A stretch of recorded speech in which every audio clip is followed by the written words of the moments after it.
সম্প্রতি রাজ্যে কিছু রাজনৈতিক নেতা বা প্রভাবশালী ব্যক্তিত্ব প্রকাশ্যে এমন মন্তব্য করেছেন যা শুধু রাজনৈতিক সৌজন্য নয়, সামাজিক শক্তিকেও বিঘ্নিত করতে পারে। কেউ দাবি করছেন আগরতলা, তেলিয়ামুড়া, কাঞ্চনপুরের মালিক, আবার কেউ বলছেন বিশ্রামগঞ্জ ওনার। এই ধরনের বক্তব্য কেবল রাজনৈতিক প্রতিপত্তি দেখানোর চেষ্টা নয়, বরং তা একটি জাতি বা গোষ্ঠীর মনোজগতে প্রভাব ফেলতে পারে এবং তৈরি করতে পারে বিভাজনের রেখা। এমনটাই মনে করছেন অনেকে। এই ধরনের বক্তব্য রাজনৈতিক শ্রোতাদের কাছে তাৎক্ষণিক জনপ্রিয়তা হয়তো এনে দিতে পারে, তবে দীর্ঘমেয়াদে তা রাজ্যের শান্তিপূর্ণ সহাবস্থানের কাঠামোকে অনেকটা দুর্বল করতে পারে। একাংশ রাজনৈতিক ব্যক্তিত্বের প্ররোচনামূলক বক্তব্য এবং পাল্টা প্রতিক্রিয়ার জেরে রাজ্যের সমাজ রাজনীতি এক নতুন উত্তেজনার আবহ তৈরি হয়েছে। বিভিন্ন গোষ্ঠীর মধ্যে সন্দেহ, অবিশ্বাস এবং একে অপরের প্রতি তির্যক দৃষ্টিভঙ্গি তৈরি হচ্ছে, যা একটি বহু জাতিগোষ্ঠী অধ্যুষিত রাজ্যের পক্ষে বিপজ্জনক সংকেত। একসময় রাজনীতির আসল উদ্দেশ্য ছিল জনসেবা, উন্নয়ন ও জনস্বার্থ, কিন্তু বর্তমান পরিস্থিতি দেখা যাচ্ছে একই মঞ্চ ছেড়ে, সেই মঞ্চ ছেড়ে অনেকেই বেছে নিচ্ছেন শিরোনামে থাকার সহজ রাস্তা। ভোট ব্যাংককে কেন্দ্র করে উত্তেজনামূলক ও বিভাজনমূলক মন্তব্য করছেন। এতে যেমন রাজনীতি নিতে নামছেন, তেমনি সাধারণ মানুষ পড়ছেন উদ্বেগ ও আশঙ্কা। তাই আজ ত্রিপুরার আকাশে বহু প্রশ্ন উঠছে। সামনে ভিলেজ কমিটির নির্বাচন, তাই কি এই বক্তব্য নির্বাচনের রাজনীতির একটি অংশ, নাকি ত্রিপুরার সমাজে বিভাজনের সৃষ্টির চেষ্টা হচ্ছে? প্রশাসনিকভাবে এই ইস্যু কিভাবে মোকাবেলা করা উচিত? তবে সবচেয়ে গুরুত্বপূর্ণ প্রশ্ন, রাজ্যের শান্তি ও নিরাপত্তার উপর এই ধরনের প্ররোচনামূলক মন্তব্যের কি ধরনের প্রভাব পড়তে পারে? নমস্কার, আমি দীপেন, আর আপনারা দেখছেন নিউজ ভ্যানগার্ড। রাজনৈতিক নেতাদের প্ররোচনামূলক মন্তব্য ও তার প্রভাব নিয়ে একটি গুরুত্বপূর্ণ টক শোতে আজ আমার সাথে রয়েছেন রাজ্যের দুজন বিশিষ্ট সাংবাদিক। রয়েছেন সাংবাদিক সঞ্জীব দেব এবং সাংবাদিক মণিময় রায়। দুজনকে স্বাগত আজকের অনুষ্ঠানে। মণিময় দা, প্রথমে আপনার কাছে আসি। আজ সামনেই ভিলেজ কমিটি নির্বাচন, দুই শাসক শরিক একে অপরকে 1 ইঞ্চি জায়গা ছাড়তে নারাজ। তাই এই ধরনের বক্তব্য কি ভোট ব্যাংক ধরে রাখার কৌশল বলে মনে করেন? ভিলেজ কমিটির নির্বাচন সুপ্রিম কোর্টের এসছে নোটিশ, তার রিপ্লাই সুপ্রিম কোর্ট কি বলবেন তার উপর নির্ভর করবে। ভিলেজ কমিটির নির্বাচন এতদিন হলো না কেন? ভোট ব্যাংকটা ঠিক হয়নি বলেই, এই জন্যই। ফলে স্বাভাবিকভাবে সাধারণ মানুষের উপর এটা একটা প্রধান প্রশ্ন যে ভোট ব্যাংক ঠিক করতে গেলেই কি আলপাট্টা মন্তব্য করতে হবে সব জায়গায়, যে বিভিন্ন জায়গায় একটা উত্তেজনাকর পরিস্থিতি সৃষ্টি করতে হবে ভোট ব্যাংক রাখতে গেলে। এইভাবে তো ভোট হয় না সাধারণভাবে। এইভাবে ভোটটা হয় তখনই যখন একতরফা ভোট হয়। আপনার যদি ইচ্ছে থাকে যে আপনি শুধুমাত্র একতরফা ভোট করবেন, তাহলে এটা হতে পারে, অথবা ভোটটা হবে না, সাধারণ মানুষ ভোট দিতে পারবে না, বা ভোটের কোনো স্বাভাবিক ভোটের কোনো অস্তিত্বই থাকবে না। এই যদি হয়ে থাকে তাহলে এই কথাগুলি আসবে। আর যারা এরকম এইগুলি ভাবছেন বা চিন্তা ভাবনা করে এই সমস্ত শব্দগুলি ব্যবহার করেন, বিভিন্ন উত্তেজনামূলক শব্দ ব্যবহার করেন, তাদের ভাবা উচিত যে এই রাজ্যে 1980 সালে একটা ভাতৃঘাতী দাঙ্গা হয়েছিল। সেই দাঙ্গা প্রশাসনের, দিল্লি প্রশাসন, রাজ্য প্রশাসন, সাধারণ মানুষ সবাই মিলে একটা স্বাভাবিক পরিবেশ সৃষ্টি করতে সক্ষম হয়েছিল। এই রাজ্যের মানুষ capable to do all this things.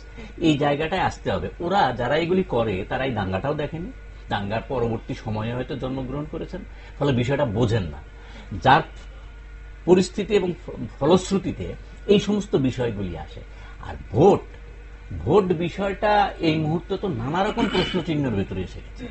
ফলে সবাই সতর্ক না হলে এই ভোটকে কেন্দ্র করে যদি অন্য একটা সমস্যার সৃষ্টি হয়, যেটা আপনি বলছিলেন সামাজিকভাবে একটা বিভাজন আসতে চলেছে বা এসে গেছে, এই বিষয়টা যদি হয় তাহলে তারা দায়িত্ব এড়াতে পারবেন না। এই যে পরিস্থিতি। ওকে সঞ্জীব বাবু, এই যে এই ধরনের বক্তব্য নির্বাচনী রাজনীতির অংশ বলে কি মনে করেন, নাকি এটা ত্রিপুরার সমাজে বিভাজন সৃষ্টির একটা চেষ্টা হচ্ছে? দেখো, আমরা এই বিষয়টা নিয়ে এমন একটা সময় আলোচনা করছি যখন প্রশাসনিক তরফেও এই ব্যাপারে কিছু ব্যবস্থা গ্রহণ শুরু হয়েছে। গতকালই পুলিশ নিজে থেকে একটি মামলা গ্রহণ করেছে, যেখানে দুইটি রাজনৈতিক দলের দুইজন নেতাকে অভিযুক্ত করে মামলা রুজু করা হয়েছে। একদিকে রয়েছেন আমরা বাঙালি দলের সভাপতি গৌরাঙ্গ রুদ্রপাল, অন্যদিকে ত্রিপুরা মথা দলের একজন নেতা চরিলাম ব্লক সভাপতি গৌতম বুদ্ধ দেববর্মা। এই মামলা নিয়ে পুলিশ শুরু করেছে। এটা হচ্ছে একটা পরিস্থিতি, এই যে মামলা নেওয়ার মতো পরিস্থিতিটা সৃষ্টি হলো, এটা কেন হলো সেটা হচ্ছে আমাদের সবচেয়ে বড় বিবেচ্য বিষয়। আমরা দেখতে পাচ্ছি যে বিগত কিছুদিন ধরেই যে এমন একটা পরিবেশ তৈরি হয়েছে যে কোন রাজনৈতিক দল কতটা সুবিধা নিতে পারবে, এবং সামনে নির্বাচনকে, আমি আগেও বিভিন্ন সময় এই কথাটা বলেছি যে নির্বাচনটাকে লক্ষ্য রেখেই উত্তেজনা বৃদ্ধির একটা প্রয়াস চলছে। সেই প্রয়াসের অঙ্গ হিসেবেই আমরা দেখতে পেয়েছি যে বিভিন্ন সময়ে যেটা বলছিলে যে আমি অমুকের মালিক, সে তো মুখের মালিক ইত্যাদি প্রসঙ্গ আসছে। এইটা যে সাংবিধানিক ভাবে এই ধরনের বক্তব্য রাখা মোটেই যুক্তিসঙ্গত নয়, কেননা কোন জায়গার মালিক কেউ নয়। আমার পূর্বপুরুষের কি ছিল সেটা এখন আর বিবেচ্য নয়। এখনকার যে পরিস্থিতি, সেটা আমরা একটা গণতান্ত্রিক রাষ্ট্রে বাস করছি, আমাদের গণতান্ত্রিক অধিকার রয়েছে, আমরা আমাদের নিজেদের অধিকারের কথা অবশ্যই বলতে পারি, কিন্তু সেটা বলতে গিয়ে আমাদের একটা সীমা রেখা রাখতে হবে। আমরা যখন সেই সীমার বাইরে চলে যাই তখন সেটা অত্যন্ত উদ্বেগের বিষয় হয়ে দাঁড়ায়, এবং আমাদের রাজ্যে এখন সেই পরিস্থিতিটাই তৈরি হতে চলেছে বা হয়েছে। এখন দেখা যাচ্ছে যে সর্বত্র একটা অবিশ্বাসের পরিবেশ তৈরি করার চেষ্টা চলছে। যাতে আপনি যেটা বলছিলেন গণতান্ত্রিক অধিকারের কথা বলছিলেন, এই ধরনের বক্তব্য কি গণতন্ত্রে রাখা যায়? এটা কি গণতন্ত্রের মানে বিরোধী কথাবার্তা বা বিরোধী ধরনের বক্তব্য? গণতান্ত্রিক অধিকার আছে আমাদের, আমরা যে কোনো ভাষা কথা বলতে পারি, আমরা আমাদের মত প্রকাশ করতে পারি, কিন্তু এইভাবে এটা গণতন্ত্রের উপর কি এই ধরনের কথা বলতে পারি যে আমি এইসব জায়গার মালিক? এগুলো কি বলা যায়? আমি এই কথাটাই একটু আগে যেটা বললাম যে আমাদের গণতান্ত্রিক অধিকার রক্ষার, আমার বক্তব্য রাখার অধিকার আমার অবশ্যই রয়েছে, কিন্তু সেই জায়গারও একটা সীমা আছে। আমি এটা অবাধ নয়, আমার কথা বলার অধিকার আছে, তার মানে আমি যা খুশি বলতে পারবো সেটা কোনো মতেই কাম্য নয়। এবং সেই সীমা অতিক্রম করলেই তখন এ নিয়ে এই ধরনের মামলা করতে হয় পুলিশের, হ্যাঁ, সমাজের বিভিন্ন মহলে একটা অবিশ্বাসের বাতাবরণ তৈরি করে। এইটা আমরা যত এই গণতান্ত্রিক আমাদের বাক স্বাধীনতার কথা বলি না কেন, এই নিজেদের সমাজের মধ্যে একটা বিশৃঙ্খলা বা উত্তেজনা সৃষ্টি করতে পারে, এই ধরনের বক্তব্য রাখতে পারে, ভুল বোঝাবুঝির সৃষ্টি হতে পারে, এমন বক্তব্য রাখা আমাদের কোনো মতেই আমাদের কাম্য নয়, হতে পারে না, এটা এই অধিকার আমাদের নেই। ঠিক। এখন আপনারা তো বহুদিন ধরে দেখছেন, এবং সেটা যেটা মনিমদা বলছিল যে 80 ভাতৃঘাতী দাঙ্গা, সেই সময়টা আপনারা দেখেছেন। এখন অতীতের এই ধরনের বক্তব্যের কি ধরনের প্রভাব পড়েছিল, মানে আপনাদের এইসব ধরনের বক্তব্য আগে শোনা গেছে কিনা? 80 সালে যখন এই দাঙ্গাটা বাঁধে, তার আগে এই রাজ্যের মানুষের এই ধরনের কোনো অভিজ্ঞতাই ছিল না। কেননা তার আগে দীর্ঘ দিন, শত শত বছর ধরে এই রাজ্যের সব শ্রেণীর মানুষই সহ অবস্থান করেছেন বা বসবাস করেছেন। 80 সালের দাঙ্গার আগে হঠাৎ করে কিছু কিছু মহল থেকে নানাভাবে একটা এমন একটা বাতাবরণ সৃষ্টি করা হলো, যেখানে বলা হতে লাগলো যে একটা প্রমাণ করার চেষ্টা করা হলো যে রাজ্যের দুইটা শ্রেণী রয়েছে, দুইটা অংশ রয়েছে, একসঙ্গে যেটা এতদিন একসঙ্গে সহাবস্থান করেছে তারা পৃথক, এরকম একটা ধারণা সৃষ্টি করানোর চেষ্টা হয়েছে বিভিন্ন মহল থেকেই এটা হয়েছে। এবং তার পরবর্তীতে দেখা গেছে যে বিভিন্ন জায়গায় যে অবিশ্বাস, যেটা তখন এই পরিস্থিতি অবিশ্বাসের সৃষ্টি হয়েছিল, এবং সেই অবিশ্বাসেরই পরিণতি হয়েছিল দাঙ্গা, 80 সালের দাঙ্গা। এখন তখন আমাদের এই সম্পর্কে কোনো ধারণাই ছিল না যে দাঙ্গাটা কি বস্তু, এই ত্রিপুরা মানুষের এর আগে কোনো ধারণা ছিল না। কিন্তু এখন ত্রিপুরার মানুষ অনেক বেশি অভিজ্ঞ, তাদের অতীত অভিজ্ঞতা রয়েছে। এই দাঙ্গার পরিণতি যে কি হতে পারে, এটা শুধু কোনো একটি অংশের মানুষের ক্ষতি হবে এমন নয়, উভয় অংশের মানুষের এর জন্য মূল্য দিতে হয়, এবং সেই মূল্য দিয়ে এখন আমরা অনেক বেশি প্রাজ্ঞ, আমরা এটা জানি। তার ফলেই এখন যেই সূচনা লগ্নেই বিভিন্ন মহল থেকে এর বিরুদ্ধে প্রতিবাদ হচ্ছে যে এই ধরনের উত্তেজনা সৃষ্টি প্রয়োজনা বা উত্তেজনা যেন না ছড়ায়, তার জন্য বিভিন্ন মহল সক্রিয় হয়ে উঠেছে এবং বিভিন্ন মহল থেকে এটা ইয়ে করা হচ্ছে। ওকে, এখন এই যে অভিজ্ঞতার কথা আপনি বলছিলেন, এখন আপনি বলছিলেন প্রাজ্ঞ অভিজ্ঞতা, বা যারা দেখেছে দাঙ্গা বা দাঙ্গার আশপাশে যাদের জন্ম, তারাও হয়তো কিছুটা এটার প্রভাব সম্পর্কে ওয়াকিবহাল আছে। কিন্তু আজকের প্রজন্ম বা আজকের যে নবীন প্রজন্ম, যারা দাঙ্গার ব্যাপারটা খুব একটা জানে না, বা তাদের পরিবার থেকেও হয়তো দাঙ্গার সেই কথাগুলো বলা হয়নি, বা তারা জন্মের পর যে পরিবেশ দেখেছে এখানে একটা সৌভ্রাতৃত্বের পরিবেশ, তাদের কাছে এই দাঙ্গার মানে বা 1980 সালের যে ঘটনা, সেটার কতটা প্রভাব আছে বা তাদের বিস্তার করতে পারে? কারণ তারা তো নতুন করে সেটাকে, এখন যে উত্তেজনা সৃষ্টি হয়, তাদের মধ্যে যদি ক্ষোভ সৃষ্টি হয়, তাদের তো মাথায় সেটা থাকবে না। তারা নতুন প্রজন্ম, তারা দেখেনি, প্রত্যক্ষ অভিজ্ঞতা না থাকলেও আমাদের যে সবকিছু যে প্রত্যক্ষ অভিজ্ঞতা থাকতে হবে তা নয়। ইতিহাস থেকে আমরা অনেক কিছু জানতে পারি, শিখতে পারি। কিন্তু এই বর্তমান সময়ে এসে যেই জিনিসটা একটা বড় সমস্যা হয়ে গেছে, এখন মিডিয়াটা এত বেশি হয়ে গেছে যে আমরা সোশ্যাল মিডিয়া ইত্যাদি ইত্যাদি করে একটা এমন সব প্রচার করা হচ্ছে যেটা কোনো নির্দিষ্ট সীমা রাখা যাচ্ছে না, এটা নিয়ন্ত্রণ করার মতো কোনো ইয়ে নেই, মেকানিজম এখনো সেইভাবে তৈরি হয়নি। তার ফলে এই মিডিয়ার মাধ্যমে বিভিন্ন ভুল বোঝাবুঝি ছড়িয়ে পড়ছে খুব দ্রুত, খুব দ্রুত। আমরা বিভিন্ন, শুধু আমাদের দেশে না, বিভিন্ন দেশেই আমরা যদি আমাদের প্রতিবেশী বাংলাদেশ দেখি, নেপাল দেখি, সেখানেও দেখতে পাচ্ছি যে এই সোশ্যাল মিডিয়া বা দিয়ে বিভিন্ন রকম বিভ্রান্তিকর প্রচারের ফলে যুব সমাজ বিভ্রান্তির শিকার হচ্ছে বিভিন্ন সময়ে। এই ধরনের পরিস্থিতিটিকে কিভাবে মোকাবেলা করা যায় তার জন্য যে চেষ্টা চলছে না তা নয়, কিন্তু সেই মোকাবেলার যে মেকানিজমটা এখনো সম্পূর্ণভাবে তৈরি হয়েছে বলে মনে হচ্ছে না। এখানে কিছুটা ঘাটতি এখনো রয়ে গেছে। সেই জিনিসটাকে আমাদের মোকাবেলা করতে হবে, যাতে মানুষের মধ্যে এই বিভ্রান্তি ছড়ানোর যে কৌশলটা, এটা আটকানো যায়।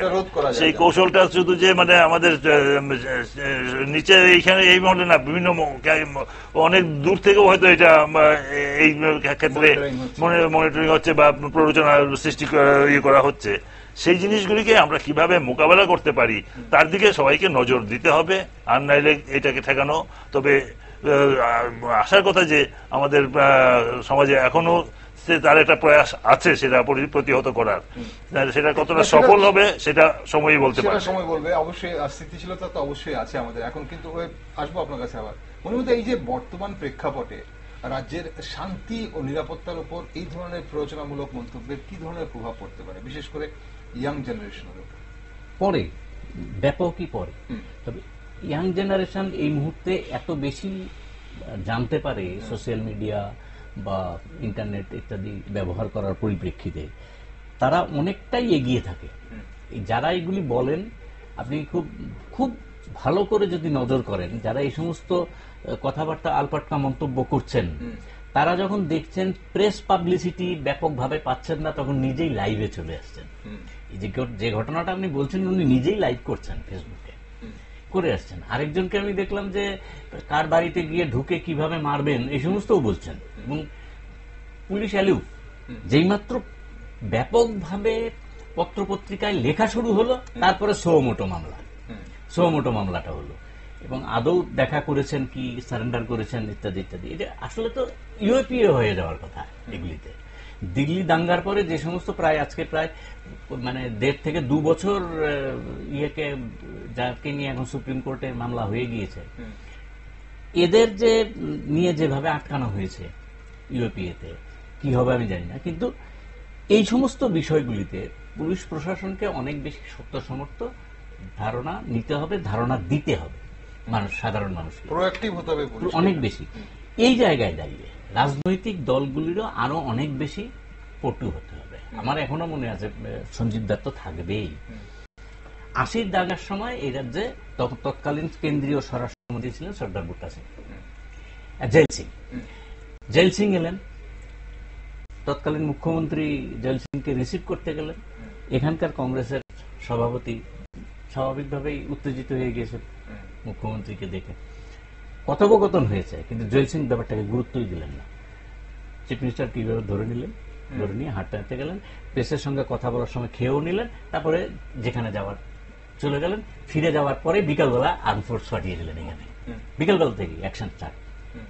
এই যে গুরুত্ব দিলেন না, বা হয়তো স্ট্রিকচারও দিতে পারে যদি শক্ত সমর্থ রাজনৈতিক দল হয়ে থাকে। কংগ্রেসকে শক্ত সমর্থ না বলার কোনো কারণ নেই, তখন ইন্দিরা গান্ধী কংগ্রেসের মাথা, ভারতের প্রধানমন্ত্রী, স্বাভাবিকভাবে মানে ভয়ঙ্কর তিনি শক্তিশালী মহিলা, ফলে ওনার কাছ থেকে এটা থেকে পার পেয়ে যাবেন, ঘটনাটা এরকম না। এই যে রাজনৈতিক ভাবে যদি এগুলি মোকাবেলা করতে না পারে, এগুলি বাড়তেই থাকবে, সবসময় বাড়তে পারে। ইয়াং গ্রুপটা এটা এত তাড়াতাড়ি এই সমস্ত শব্দগুলি নিয়ে ইমপ্লিমেন্ট করার তাগিদ অনুভব করেন, যার ফলে সমস্যাটা আরো বাড়ে। এই প্রোঅ্যাক্টিভের কথা বললেন, এই জায়গাতে দাঁড়িয়েই প্রোঅ্যাক্টিভ হওয়া উচিত। সঞ্জীব দা যেটা বলেছেন, এটা তার অভিজ্ঞতা থেকে বলেছেন, যে এই যে সোশ্যাল মিডিয়াতে এতভাবে চলে আসছে, যে ঘটনাটা যতটুকু না তার থেকে একটু বাড়িয়েও চলে আসছে, কোনো কোনো ক্ষেত্রে হয়তো আমরা একটু কম জানি, সোশ্যাল মিডিয়া থেকে আরো বেশি জানি, কিন্তু এই জায়গায় একটা রেস্ট্রিকশন দরকার। এই রেস্ট্রিকশনটা মানে টেকনিক্যালি করা বহুত ঝামেলা, কিন্তু রাজনৈতিক দলগুলি যদি নিজেদের শক্ত সমর্থ অনুভব করেন এবং সাংগঠনিক ভাবে যদি এতে দমাতে না পারেন, তাহলে এই সমস্ত ছোটখাটো স্টেটে এই সমস্ত সমস্যাগুলি বড় হয়ে দেখা দিতে পারে, তখন কিন্তু সামলানো মুশকিল হয়ে যাবে। ঠিক। এখন এখানে এই যে ঘটনার যে সূত্রপাত, এখান থেকে এই বক্তব্যগুলো যে কারণে শুরু হয়েছে, ঘটনার সূত্রপাত অবশ্যই অনুপ্রবেশকারী চিহ্নিতকরণের ইস্যু থেকে। এখন কারা বাস্তবে নাগরিক আর কারা অনুপ্রবেশকারী, এই প্রশ্নে উত্তাল হয়ে উঠেছে রাজনৈতিক মঞ্চ। এটা ছিল। এখন এতে যেমন নিরাপত্তার প্রশ্ন জড়িত, তেমনি মানবিক ও জাতিগত দৃষ্টিকোণও অস্বীকার করা যায় না। এখন দুঃখজনকভাবে এই গুরুত্বপূর্ণ বিষয়টিতেও এখন রাজনীতিকরণ শিকার হয়েছে এই অনুপ্রবেশ ইস্যু। এখন অনুপ্রবেশকারী চিহ্নিত করার দাবির নেপথ্যে বাস্তবতা কতখানি, এবং সম্প্রতি আরেকটা বিষয় হচ্ছে যে সম্প্রতি যে সিএএ এর কাট অফ ডেট পরিবর্তন করা হয়েছে, 31 ডিসেম্বর 2024 আগে যারা অনুপ্রবেশ করেছে বা আমাদের দেশে এসছে, তাদের বিরুদ্ধে কোন ধরনের পদক্ষেপ নেবে না সরকার। এই নির্দেশের পর কি তাদের দাবি আরো মানে এখন যারা দাবি করছে এই যে অনুপ্রবেশকারী নিয়ে, তাদের দাবি কতটা যুক্তিযুক্ত এবং সেটা কতটা মোড় ঘুরে গেল? এখন অনুপ্রবেশ এটা কোনোদিন তো কোনো মতেই সমর্থনযোগ্য নয়, এটা কোনো পক্ষই কোনোদিন সমর্থন করবে না। কিন্তু প্রশ্ন হচ্ছে যে অনুপ্রবেশ যারা করছে তাদের কি পরিস্থিতিতে, কেন ভারত সরকার এটা ইয়ে করে একটা সময়সীমাটা বাড়িয়ে দিয়েছে, এবং আমাদের দেশে যে সিএ হয়েছে, অ্যামেন্ডমেন্ট অ্যাক্ট সিটিজেনশিপের, সেখানে একটা ধর্মীয় ইয়ে আনা হয়েছে। এইটা বলা হচ্ছে যে যারা নাকি ওইখানে নির্যাতিত হয়ে আসছে তাদেরকে নির্বাচন কারণে তাদেরকে এখানে আশ্রয় দেওয়া হবে, সেইটা করা হয়েছে। এবং সেইটাকে এখন আমাদের রাজ্যে অনুপ্রবেশের যে বিষয়টা, সেটা যদি ধর্মীয় হোক বা যে কোনো ভাবেই হোক, যারা বাইরে থেকে আসছে তাদেরকে কিন্তু একটা সময়ে যেটা ছিল যে অনুপ্রবেশকারী বলতেই একটা ভাষাভাষীর লোককে মনে করা হতো, কিন্তু এখন কিন্তু এটা আরো অন্যরকম হয়ে গেছে। যেমন বিশেষ করে ধলাই জেলা বা গন্ডাছড়া ওই সমস্ত অঞ্চলে অনুপ্রবেশকারী কিন্তু অন্য ধরনের, সেখানে উপজাতিদের মধ্যে একটা অংশ অনুপ্রবেশকারী হিসেবে চিহ্নিত হচ্ছে। এই যে একটা মানে নিউ ডাইমেনশন এসে গেল আমাদের সমস্ত ইস্যুটার মধ্যে, এইটা কিন্তু একটা খুবই গুরুত্বপূর্ণ বিষয়। এইটাকে আমাদের সঠিকভাবে বিবেচনা করতে হবে। সেখানে এই অনুপ্রবেশকারীদের সঙ্গে সেখানে আমাদের স্থানীয় জনসাধারণের একটা স্বার্থের সংঘাত তৈরি হয়ে যাচ্ছে। যারা এসে এখানে জমি জমা বসতি তৈরি করবে বা যেটা আগে শুধু প্লেন্সে ছিল, এখন হিলসে এই সমস্যাটা এসে গেছে। এক সময় বলা হতো যে আমাদের সমতলেই শুধু অনুপ্রবেশকারীরা এসে ইয়ে করছে, কিন্তু বাস্তবে যেটা ঘটনা হলো এখন সমতল অঞ্চলে সেরকম জমিরও নেই যে এসে কেউ ইয়ে করবে, বা এখানে নজরদারিটা অনেক বেশি হওয়ায় অনুপ্রবেশকারীরা এসে এখানে খুব একটা যে আশ্রয় পাওয়ার সুযোগ অনেকটা কমে গেছে। কিন্তু পাহাড়ে এখনো সেই সুযোগটা একটা শ্রেণী নিচ্ছে। এই যে দ্বিমুখী একটা সংঘাত এসে গেছে, এই সংঘাতের পরিপ্রেক্ষিতে সমগ্র বিষয়টাকে বিচার করতে হবে এবং এক্ষেত্রে যে ইয়েগুলি দেওয়া হচ্ছে, প্ররোচনা যেখান থেকে আসছে, সেই তাদেরকে এই জায়গাতেই থামিয়ে দিতে হবে যাতে এই ধরনের প্ররোচনা আর করতে না পারে। এখন পুলিশ একটা মামলা গ্রহণ করেছে, সেটা কিভাবে অগ্রসর হয় তার দিকে নজর রাখতে হবে যাতে আগামী দিনে এই উত্তেজনাকর যে পরিস্থিতির সৃষ্টি না হয় এবং কিভাবে যে সমস্যাটা কোথায় তার গোড়ায় আমাদের যেতে হবে এবং সেটাকে সমাধান করতে হবে। বলুন, আপনার কি মনে হয় এই যে মানে গোটা ইস্যুটা যেটা এই যে এখন বিভিন্ন জায়গার মালিক বলে যে ধরুন যেসব বক্তব্যগুলো বা মন্তব্যগুলো করা হয়েছে বা একে অপরের বিরুদ্ধে বিরূপ প্রতিক্রিয়া যেগুলো করা হয়েছে, সবগুলোর উত্থান কিন্তু সেই জায়গাটা থেকেই, মানে আসল ঘটনাটার মূল কিন্তু সেই অনুপ্রবেশকারী চিহ্নিতকরণ থেকেই হয়েছে। এখন সেটার পরিপ্রেক্ষিতে এতগুলো ঘটনা হয়েছে। তো এই অনুপ্রবেশকারী চিহ্নিতকরণের মানে বাস্তবিক দিকটা কোনটা, মানে আদৌ মানে ত্রিপুরাতে সরকার এটা দেখার কথা, সরকার কি দেখছে সেটাই আসলে মানে অনুপ্রবেশকারী বিষয়টা নিয়ে বা এই যে মালিক বলে দেওয়া ইত্যাদি ইত্যাদি বিষয়গুলি, দুটো বিষয় কিন্তু মানে একসঙ্গে করে নিলে হবে না।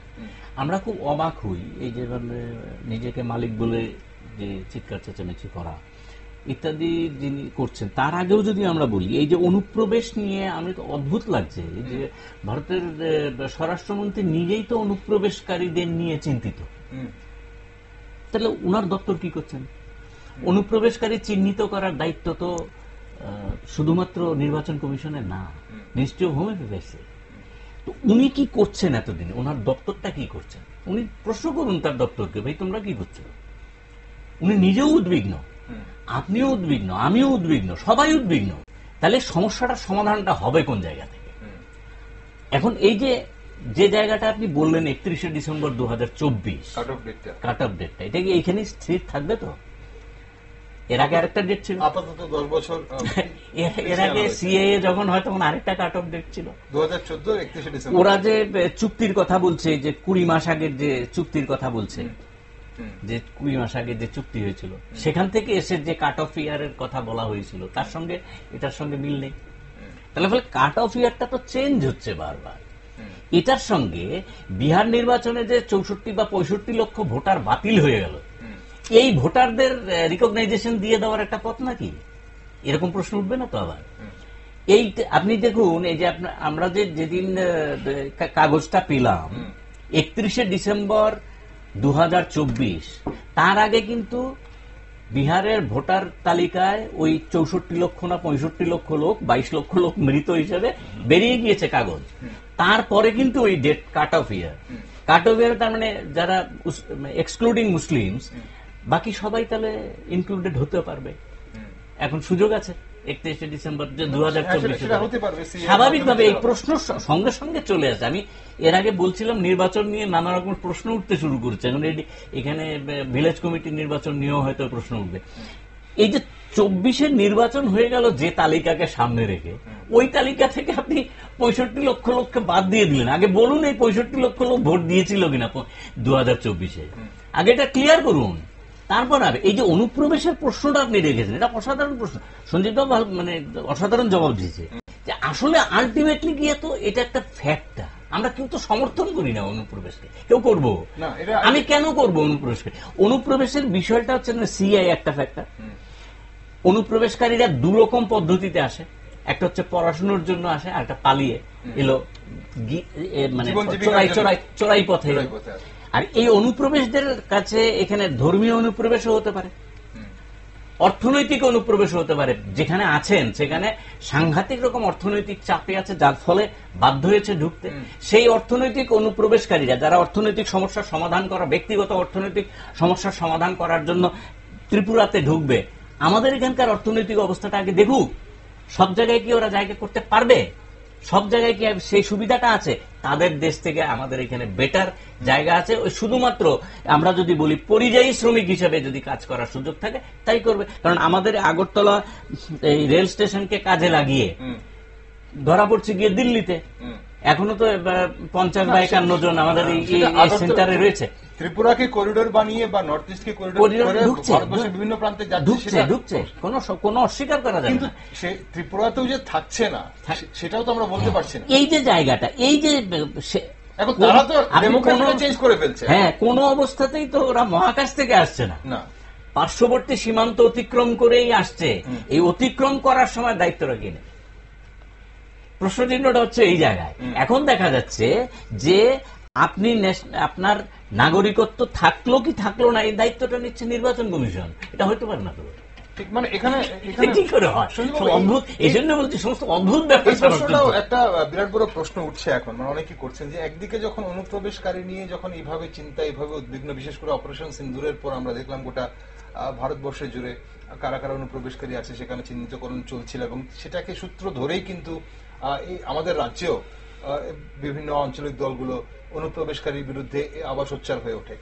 এবং হঠাৎ করে এই তাদের ডেমোগ্রাফিক চেঞ্জ হয়ে যাচ্ছে, আমাদের দেশের ডেমোগ্রাফি চেঞ্জ হচ্ছে বিভিন্ন এলাকায়। তাহলে হঠাৎ করে এখন আবার এই কাট অফ ডেট বাড়িয়ে দেওয়ার মানে পেছনে কি কারণ থাকতে পারে? কাট অফ ডেট বাড়িয়ে দেওয়া হয়েছে, এটা তো মানে তারা গভর্নমেন্টের একটা নীতিগত সিদ্ধান্ত নিয়েছে ওরা। ঠিক, মানে এটাকে সুযোগ করে দেওয়া হচ্ছে যে যারা ধর্মীয় নির্যাতনের শিকার হয়ে একমাত্র সুযোগ করে না, এটা তো আইনগত অধিকারী দেওয়া হচ্ছে, সিএতে আছে, এটাকে এখন আরেকটু বাড়িয়ে দেওয়া হয়েছে। যাই হোক, এই যে পরিস্থিতিটা, তারা এখানে আসলে তাদেরকে আশ্রয় দেওয়া হবে, এটা তো সরকারি ঘোষণা, এটার মধ্যে তো আর কোনো নেই। এখন এই যে আমাদের রাজ্যের যে আলোচনা আমরা শুরু করেছিলাম সেখানে এখন যে জিনিসটা নতুন করে একটা উত্তেজনার কারণ হয়ে গেছে, তার সামনে রয়েছে সামনের নির্বাচনটা, যে ভিলেজ কমিটি এবং এডিসি দুইটা নির্বাচনী হওয়ার কথা, এবং দুইটা হয়তো মোটামুটি একসঙ্গেই হবে এমন একটা ইঙ্গিত পাওয়া যাচ্ছে। তাই সেই দিকে মানে গ্রাসরুট লেভেলে যে ক্ষমতা দখলের যে একটা সেই থেকেই এখন নতুন করে উত্তেজনাটা তৈরি হচ্ছে।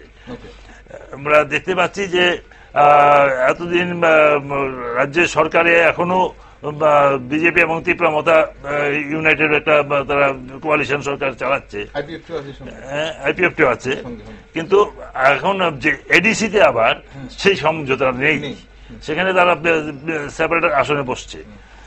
এই যে এখন এই ক্ষমতা দখলের লড়াই, সেখানে পরবর্তী নির্বাচন আপনি বলছেন একই ধারা বজায় থাকবে, তাহলে আলাদা আলাদাই যাবে। এইটাই এখন পর্যন্ত যেরকম পরিস্থিতিটা সেই দিকেই এগিয়েছে, যে এখন দেখা যাচ্ছে যে আমরা আগে দেখেছি যে বিজেপি ততটা সক্রিয় ছিল না পাহাড়ি অঞ্চলে, ইদানিংকালে তারা যথেষ্ট সক্রিয়তা বৃদ্ধি করেছে, এবং সেই জায়গাটা ধরে রাখতে তীব্রমথা তাদের তৎপরতা বাড়িয়ে দিয়েছে। এই যে দুই দিকে একটা রাজনৈতিক শুরু হয়েছে, সেই রাজনৈতিক এটা মানে অবস্থানটা নিজেদের আরো শক্ত করার জন্যই এইরকম প্ররোচনামূলক বক্তব্য রাখা হচ্ছে। এইটা যে শুধু রাজনীতির একটা অংশ, আপনি রাজনীতির অংশ হচ্ছে। ওকে, এখন এটার মধ্যে একটা খুব ইন্টারেস্টিং পয়েন্ট হচ্ছে, আপনি যে জায়গায় বলছিলেন যে শাসক দুই শরিক যখন 1 ইঞ্চি জায়গাও ছাড়ছে না আমরা দেখছি, এবং নির্বাচনকে সামনে রেখে, সেখানে সম্প্রতি ত্রিপুরার বিরোধী দলনেতা জিতেন্দ্র চৌধুরীও 1971 সালকে ভিত্তিবর্ষ ধরে তারপরে অনুপ্রবেশকারীদের চিহ্নিত করে পদক্ষেপ নেওয়া উচিত বলে বলছেন। তাহলে বাম আমলে কেন চুপ ছিলেন জিতেন বাবু? তখন তো রিফিউজি আখ্যা দিয়ে ভোটার তালিকার নাম তোলা হয়েছিল বলেও অভিযোগ আছে। এটা কি শুধু সিএ এর বিরোধিতার ফল, নাকি এটার পেছনে অন্য কোনো রাজনীতি আছে?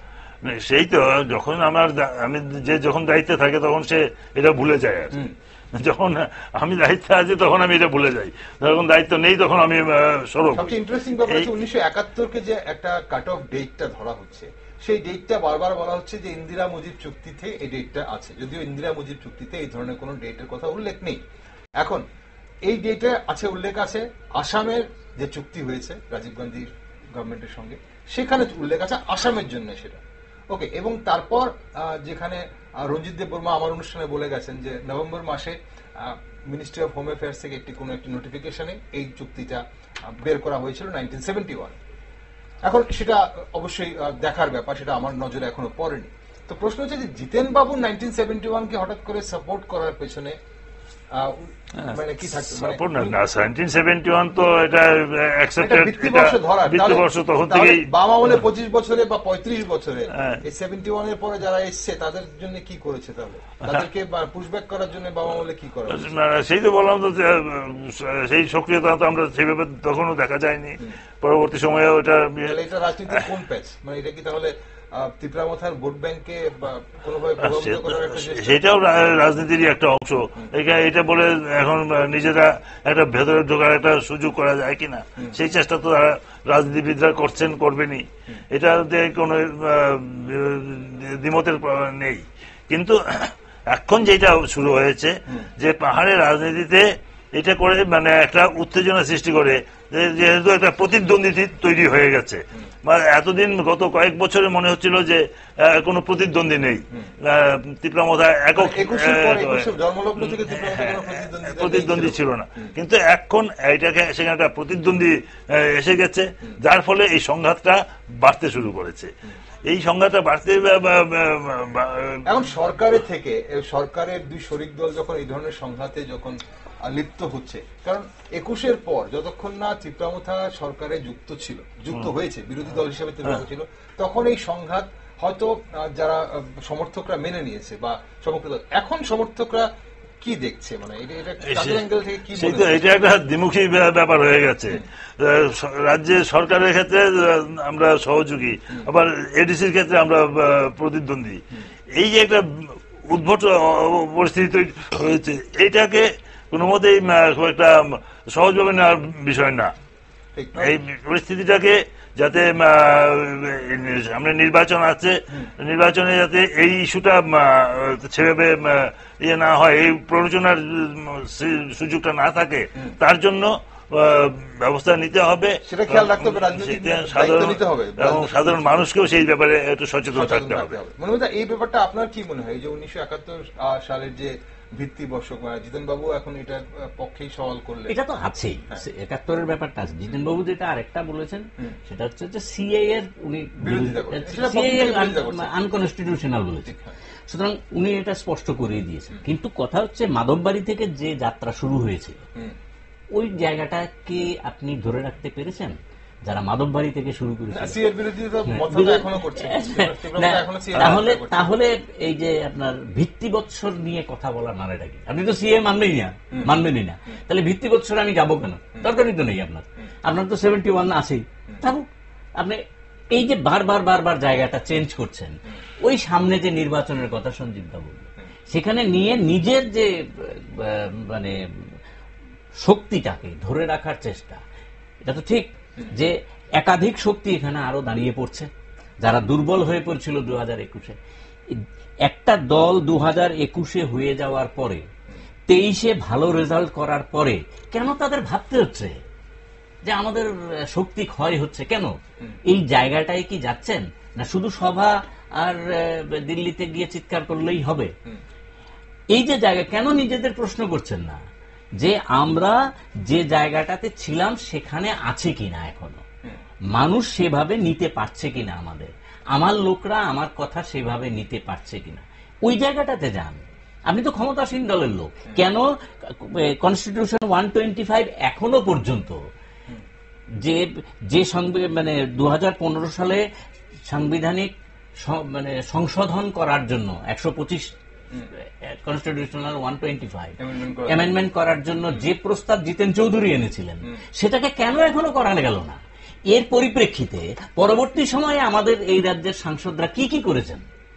একজন তো উপজাতি অংশ থেকে যাওয়া একজন সাংসদ আছেন, এর আগেও একজন ছিলেন। কি তাদের বক্তব্যগুলি কি স্পষ্ট আছে এখানে? শুধু দাবি কি করে? এখন তো ক্ষমতাসীন দলেরই লোক ওরা। এখন যিনি সাংসদ আছেন পূর্ব আসন থেকে, উনি তো ক্ষমতাসীন দলের লোক, কেন করাতে পারছেন না? 125 করলে তো তাহলে এডিসিতে সরাসরি অর্থ প্রদানের ব্যাপারটা, যে করাপশনের বিষয়গুলি আসছে সেগুলি হয়তো বাড়তেও পারে কমতেও পারে, কিন্তু অর্থ প্রদানের সরাসরি বিষয়টা, এই বিষয়টা তো আসতে পারতো। এছাড়া এই যে যেগুলি দেওয়া হয়েছে, আমরা যেগুলি এর আগে শুনেছিলাম যে ভূমির অধিকার দেওয়া, ভাষার অধিকার দেওয়া, শিক্ষার অধিকার দেওয়া, আর্থ সামাজিক অধিকার দেওয়া ইত্যাদি বিষয়গুলি যে আনা হয়েছে, এর পরিপ্রেক্ষিতে আরো যে বিষয়টা নিয়ে আরো চিন্তার কারণ হয়ে দাঁড়িয়েছে, আজকে একটা পত্রিকায় সকাল প্রাতকালে যে বেরোয় আপনার দৈনিক বেরোয়, একটা দৈনিকে আমি দেখলাম যে পদ্মশ্রী পাওয়া চিত্ত মহারাজের একটা ইন্টারভিউ বেরিয়েছে। যে সমস্ত মানে উনি অভিযোগগুলি করেছেন, এই অভিযোগ নিয়ে তো আবার এখন পাল্টা শুরু হবে, পাল্টা বক্তব্য। উনি তো সরাসরি মহারাজাদের অভিযুক্ত করেছেন যে বিয়েদের জন্য আমাদের উপজাতির জন্য ওরা কিছু করেন, 184 জন মহারাজা কিছু করেননি। এখন প্রশ্ন হচ্ছে যে এই যে যেটা আপনারা বলছেন যে সামনে নির্বাচনকে, এডিসি নির্বাচন বলুন বা ভিলেজ কমিটির নির্বাচন বলুন, নির্বাচনকে রেখে যদি এই পরিস্থিতি বা এই ধরনের মন্তব্য করা হয়ে থাকে, এখন প্রশ্ন হচ্ছে যারা রাজনীতিবিদ ওনারা বুঝবেন, বা যারা রাজনীতি করছেন ওনারা বুঝবেন যে এটা রাজনৈতিক বক্তব্য, এটা শুধুই ভোট ব্যাংককে প্রভাবিত করার জন্য। প্রশ্ন হচ্ছে যে সহজ সরল নৃগোষ্ঠী অংশের মানুষ বা আমাদের ত্রিপ্রাসারা বা জনজাতিরা বা উপজাতিরা বা আদিবাসীরা, যে নামই ডাকুন না কেন, ওনারা যে সহজ সরল না, বিশেষ করে ইয়াং জেনারেশন, তারা যদি কোনো ধরনের, যেটা আপনারা বলছিলেন যে কত দ্রুত ইমপ্লিমেন্ট করা যায় সেটা চিন্তা করেন, কোন একটা বক্তব্য যখন আসে নেতৃত্ব থেকে কত দ্রুত ইমপ্লিমেন্ট করা যায়, সেটা অনুপ্রবেশকারী চিহ্নিত করা হোক বা জায়গার দখল নেওয়া হোক, মালিক বলা, বারবার এগুলি নিয়ে নির্বাচন হবে। এই ইমপ্লিমেন্টেশনটা মানে এটা করার ফলে যে একটা পরিস্থিতি তৈরি হচ্ছে, সেটাকে কিভাবে দ্রুত প্রশমিত করা যায়, বা এই পরিস্থিতিটাকে কিভাবে নাগরিক সমাজেরও বা কি ভূমিকা নেওয়া উচিত, মানুষ কি চায়? নিশ্চিতভাবেই নাগরিক সমাজের তো একটা ভূমিকা অবশ্যই থাকতে হবে এখানে। সেইখানে নাগরিক সমাজ এই ব্যাপারে আমি আগেই যেটা বললাম যে 80 সালে যে সচেতনতা, যে অভিজ্ঞতা ছিল না, এখন মানুষের সেই অভিজ্ঞতাটা আছে যে এর ফলে কতটা ক্ষতি হতে পারে, উভয় অংশের মানুষেরই ক্ষতি হয়েছে। সেই দিক থেকে চিন্তা করলে আমরা আরো সচেতন হতে পারি।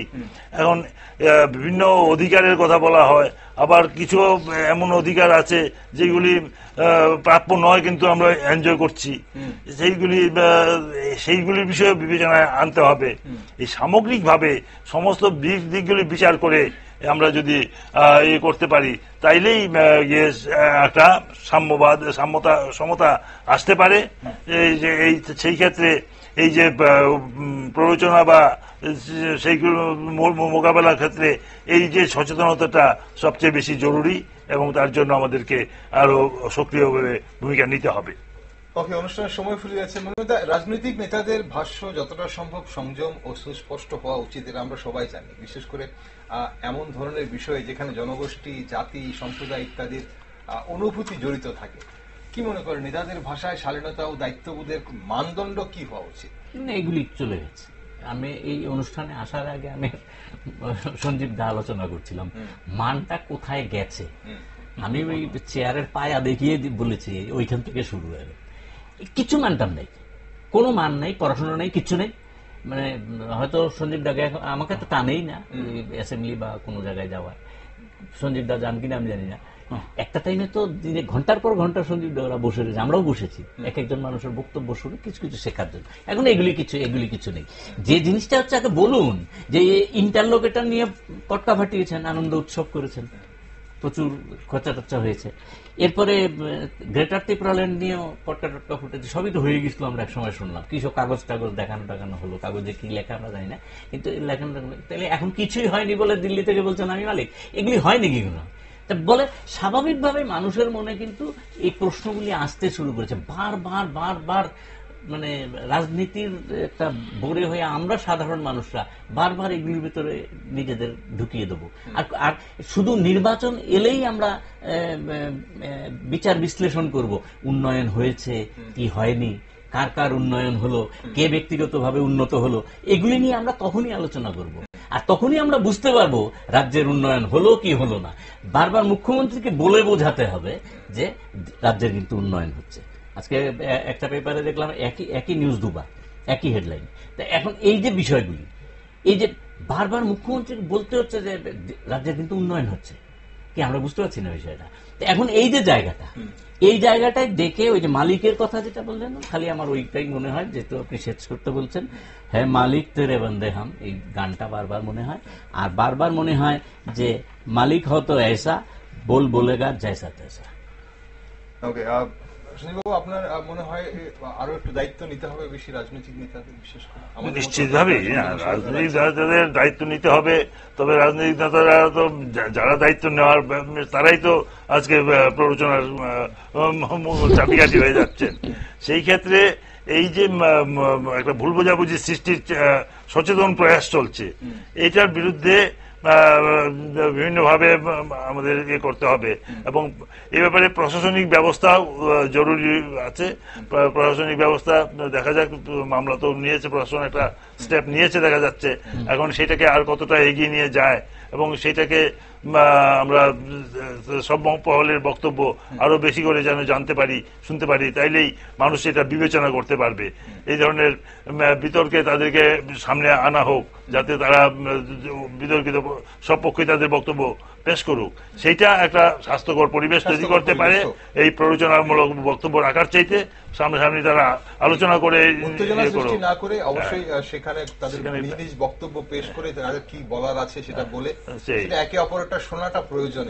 এই ক্ষেত্রে সঞ্জীব দা এটার সঙ্গে আমি সহমত পোষণ করেই বলি যে শুধুমাত্র ভোটে জেতার জন্য কিছু শব্দ ব্যয় করবেন না, মানুষের জন্য কাজ করতে এবং সত্যি যেটাকে যে ভালোবাসেন তা প্রমাণ করার সময় কিন্তু চলে এসেছে। মানুষ সেই হিসেবে কিন্তু নেবে। ঠিক, কারণ চাল যদি কোনো জায়গায় ভুল হয় তাহলে কিন্তু অনেকেরই জীবন হানি হয়ে যাওয়ার সম্ভাবনা থেকে যেতে পারে, আলটিমেট লস হয়ে যাওয়ার সম্ভাবনা থাকতে পারে। অসংখ্য ধন্যবাদ আপনাদের দুজনকে সঙ্গে থাকার জন্য। দর্শক বন্ধুরা, রাজ্যের সাধারণ নাগরিক চায় নিরাপত্তা, কর্মসংস্থান, উন্নয়ন এবং জাতিগত সম্প্রীতি।